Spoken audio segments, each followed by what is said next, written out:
পূজা চাবলৈ ওলালো নতুন কাপোৰ পিন্ধি লৈ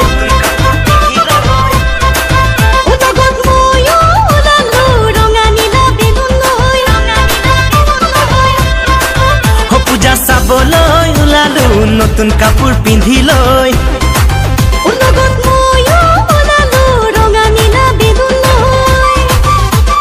মনৰ হেঁপাহেৰে ঘূৰি পূজাৰ থলী চাম ৰঙীন মেলাৰ সন্ধিয়া হাঁহিৰে উপচাম পূজা চাবলৈ ওলালো নতুন কাপোৰ পিন্ধি লৈ